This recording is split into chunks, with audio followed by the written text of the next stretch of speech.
Buenos días, soy Gastón Edul. Con respecto al amistoso de la selección argentina contra Indonesia, era importante para la FIFA traer algún evento deportivo acá, a Indonesia, después del Mundial Sub-20. AFF, Malaysia, Vietnam, dan Thailand.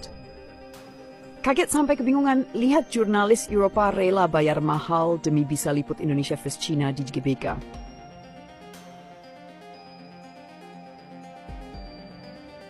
Jakarta kembali menjadi pusat perhatian Asia, bahkan dunia. Kali ini bukan karena gemerlap konser mega bintang internasional atau pertemuan politik berskala global, melainkan karena sebuah pertandingan sepak bola.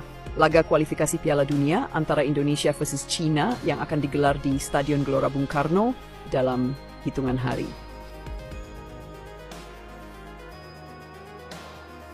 Namun yang mengejutkan bukan hanya antusiasme publik Indonesia yang seperti biasa meledak-ledak, melainkan fenomena luar biasa yang datang dari benua Eropa. Ratusan jurnalis top dari media-media elit rela membayar mahal, bahkan berbondong-bondong datang ke Jakarta demi bisa meliput suasana pertandingan tersebut.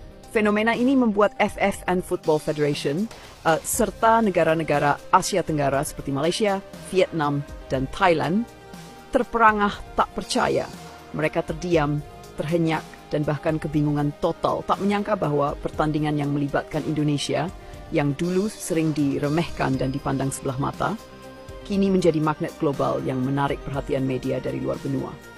Menurut laporan resmi dari panitia pelaksana lokal, permintaan akreditasi jurnalis dari luar negeri, khususnya Eropa, membeludak tak terkendali. Dalam 3 hari pertama pembukaan akreditasi, tercatat lebih dari 200 media asing mendaftarkan diri, sebagian besar dari negara-negara seperti Jerman, Inggris, Italia, Spanyol, dan Prancis. Jumlah itu bahkan belum termasuk media dari Asia Timur dan Amerika Latin yang juga mengincar tempat di Tribun Pers GBK. Namun yang paling menghebohkan adalah laporan bahwa banyak media Eropa rela membayar berkali-kali lipat dari tarif resmi akreditasi, hanya demi mengamankan kursi mereka di stadion legendaris itu. Kami tidak pernah melihat hal seperti ini sebelumnya untuk pertandingan kualifikasi zona Asia, ujar seorang koordinator media asing dari PSSI. Biasanya mereka datang untuk liputan Piala Dunia atau final Liga Champions. Tapi kali ini, mereka datang untuk Indonesia. Ini benar-benar di luar nalar. Tak pelak, kabar ini langsung menyebar ke seluruh Asia Tenggara. Di markas AFF yang berbasis di Kuala Lumpur, suasana mendadak tegang. Petinggi-petinggi federasi mulai mempertanyakan mengapa Indonesia yang kini menjadi pusat perhatian dunia, bukan negara-negara yang selama ini dianggap lebih unggul secara peringkat atau prestasi. Malaysia, yang dalam beberapa tahun terakhir kerap membandingkan perkembangan sepak bolanya dengan Indonesia, kaget bukan main. Salah satu petinggi FAM, Football Association of Malaysia, bahkan dikabarkan sempat menanyakan langsung kepada pihak AFF, apakah benar media dari Inggris sampai harus membayar tiket pesawat khusus bisnis kelas hanya untuk datang ke Jakarta demi meliput Indonesia versus China? Jawabannya membuat mereka terdiam. Benar. Bahkan sebagian sudah membooking hotel bintang 5 sejak 2 bulan lalu. Sementara di Vietnam, media-media besar seperti Thanh Nien dan Tuổi Trẻ secara terang-terangan menulis tajuk bernada heran, mengapa dunia kini melirik Indonesia bukan Vietnam? Salah satu pengamat sepak bola mereka bahkan menyebut ini sebagai pembalikan hierarki media Asia, di mana Indonesia kini menjadi magnet perhatian internasional, mengalahkan rival-rivalnya. Di Thailand, situasi serupa terjadi. Beberapa jurnalis senior mulai menyuarakan kekhawatiran mereka terhadap pesatnya kemajuan Indonesia, bukan hanya di lapangan, tetapi juga dari sisi promosi, fanbase, dan kekuatan sosial media. Seorang analis sepak bola Thailand di televisi nasional menyebut, Indonesia saat ini tidak hanya memimpin dari segi jumlah supporter, tapi juga berhasil menjadikan setiap pertandingan mereka sebagai peristiwa yang menyedot perhatian dunia. Ini tidak bisa diremehkan. Namun yang lebih menarik bukan hanya soal kehadiran media Eropa, tapi alasan dibalik ketertarikan mereka. Sejumlah jurnalis ternama dari Italia dan Jerman mengungkapkan bahwa mereka tertarik meliput Indonesia karena melihat kombinasi sempurna antara gairah sepak bola, kekuatan budaya, atmosfer stadion, serta potensi pertumbuhan besar di masa depan. Saya belum pernah melihat atmosfer sepak bola seheboh ini di Asia Tenggara. Jika itu seperti marah anaknya Asia, kami ingin melihat dengan mata kepala sendiri, ujar seorang jurnalis dari La Gazzetta dello Sport. Atmosfer menjelang laga Indonesia vs China pun semakin menggila.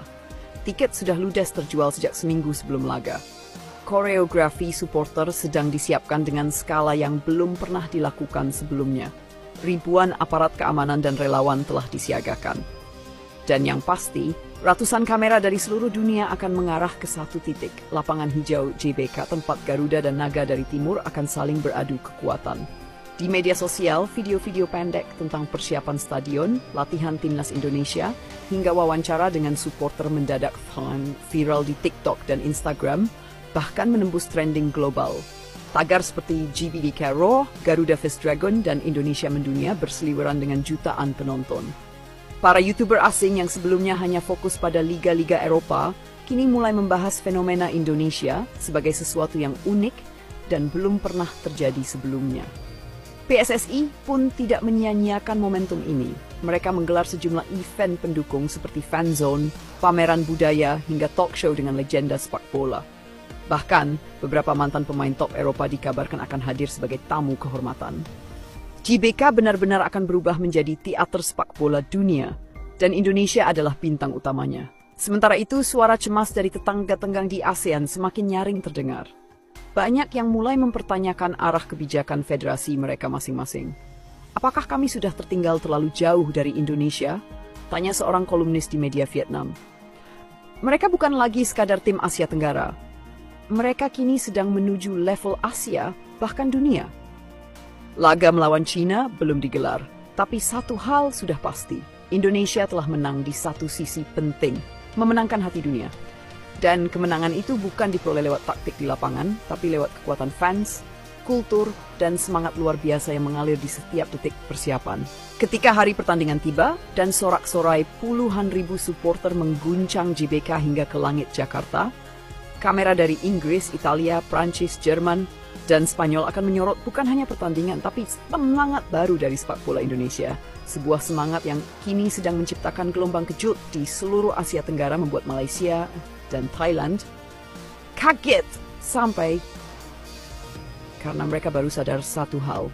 Indonesia bukan lagi sekadar peserta,